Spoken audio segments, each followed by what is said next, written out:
कुछ लोग सवाल करते हैं कि हमारी किस्मत पहले ही लिखी जा चुकी है, तो अब कोशिश करने से क्या मिलेगा। पर मैं उन लोगों को बताना चाहता हूँ कि किस्मत बनाना हमारे हाथ में भी है और नहीं भी है। अब मुझे कुछ लोग कहेंगे कि कैसे। अगर आप अपनी तरफ से 100% लगा रहे हो तो किस्मत अब आपके हाथ में नहीं, पर लेकिन आप अपनी तरफ से कुछ भी नहीं कर रहे हो और सिर्फ किस्मत के भरोसे रहोगे तो आपको कुछ भी नहीं मिलेगा। अगर आप अपनी तरफ से 100% लगा के भी आपका कोई काम नहीं हो रहा है, जैसे कि आप कोई नेशनल लेवल की एग्जाम की तैयारी कर रहे हो और आपने पूरी कोशिश की, उसमें आपका 100% लगा दिया, तब भी आपको सक्सेस नहीं मिला, तो अब आप ये मत कहना कि मेरी किस्मत खराब है। तो ये कहना कि जो कुछ होता है वो अच्छे के लिए होता है।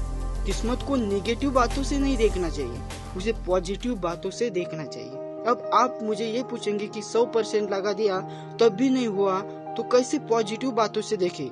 तो सुनो, आप आपने आपसे ये कह लो कि अरे भाई, अब इस एग्जाम में अगर मैं पास हो जाता तो मुझे सिर्फ सक्सेस मिलता। अगर मैं इस एग्जाम में पास हो जाता तो मुझे सिर्फ सक्सेस मिल जाता, पर मुझे सिर्फ सक्सेस नहीं चाहिए, तो मुझे बड़ा सक्सेस चाहिए। क्या चाहिए? मुझे बड़ा सक्सेस चाहिए। इसलिए मैं इस एग्जाम को क्रैक नहीं कर सका। ये तो नियति को भी नहीं चाहती, ये नियति भी नहीं चाहती कि मुझे सिर्फ सक्सेस मिले। नियति को तो ये मंजूर है कि मुझे कुछ बड़ा सक्सेस मिले। देखो, किस्मत दो तरह की होती है, एक अच्छी और बुरी, पर किस्मत डिपेंड करती है कि आप किस नजरों से उसे देखते हैं। किस्मत इज डायरेक्टली प्रोपोर्शनल टू नजरिया। आप किस नजरों से उसे देखते हैं, ये किस्मत इस पर डिपेंड करती है। जैसे कि एक शहर में दो लड़के थे, एक अरबपति का बेटा था और एक गरीब बेटा था। अरबपति का जो बेटा है वो घर से बाहर नहीं जा सकता, उसे घर में ही खेलने की इजाजत थी, और जो गरीब का बेटा है वो ग्राउंड पर अपने दोस्तों के साथ खेल सकता है।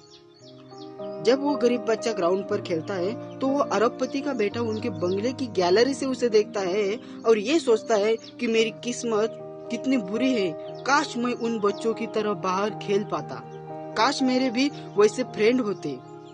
अब बताओ, किस्मत किसकी अच्छी है? आपको लग रहा होगा कि उस गरीब बच्चे की किस्मत अब अच्छी है। क्योंकि वो जो अरबपति का बेटा है वो उनके फ्रेंड के साथ नहीं खेल सकता, इसलिए। आगे सुनो, जब गरीब बच्चा खेलता है तभी उसके ख्याल में ये आता है कि काश मुझे भी रहने के लिए एक ऐसा बंगला होता, घूमने के लिए मर्सिडीज होती, जो कि उस अरबपति के बेटे के पास है। ऐसा वो गरीब बच्चा सोचता है। अब बताओ, किसकी किस्मत अच्छी है? अब आप लोगों को के ख्याल में ये आ रहा होगा कि वो अरबपति जो बेटा है, अरबपति का बेटा है, उसकी किस्मत अच्छी है।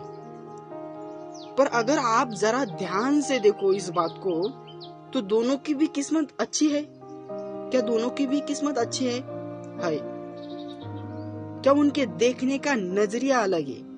देखो, किस्मत इस पर डिपेंड करती है कि आप किस नजरिया से आप देखते हैं। इसलिए ये इस बात को ध्यान से पकड़ो, किस्मत अच्छी या बुरी डिपेंड करती है कि आप किस नजरिया से उसे देखते हैं। किस्मत पर कभी भरोसा मत रखो, सिर्फ कर्म करते रहो, किस्मत अपनी आप बनती जाएगी। कुछ लोग कहते हैं कि भगवान ने हमारी किस्मत पहले ही लिखी है। ये कितनी बेवकूफी की बात है। ये आप ही सोचो, कितनी बेवकूफी की बात है। हमारे भारत की आबादी है 120 से 130 करोड़, इसके ऊपर पूरे वर्ल्ड की तो मैं बता भी नहीं सकता। क्या हमारे ईश्वर को कोई काम नहीं किस्मत लिखने के अलावा? ये सोचो जरा, हमारी किस्मत हमारे हाथ में है। किस्मत के भरोसे मत बैठो कि जो किस्मत में होगा वो देखा जाएगा, ऐसा मत सोचो। एक बार चंद्रगुप्त ने चाणक्य से पूछा कि आचार्य, अगर किस्मत पहले ही लिखी जा चुकी है तो कोशिश करने से क्या मिलेगा? तो आचार्य ने जो जवाब दिया वो बहुत ही सुंदर था। उन्होंने कहा कि चंद्रगुप्त, अगर किस्मत में ही लिखा है कि अगर किस्मत में लिखा होगा कि कोशिश करने से ही मिलेगा, तो क्या? इसलिए कोशिश करते रहेगा, एक न एक दिन जरूर सक्सेस मिलेगा। मैं ये नहीं कहूँगा कि इस वीडियो को लाइक या सब्सक्राइब करो, पर अगर इस वीडियो में दिए गए बातों से आप सहमत है तो लग जाइए अपने काम को, और तब तक मत रोको जब तक आपको अपना लक्ष्य ना प्राप्त हो।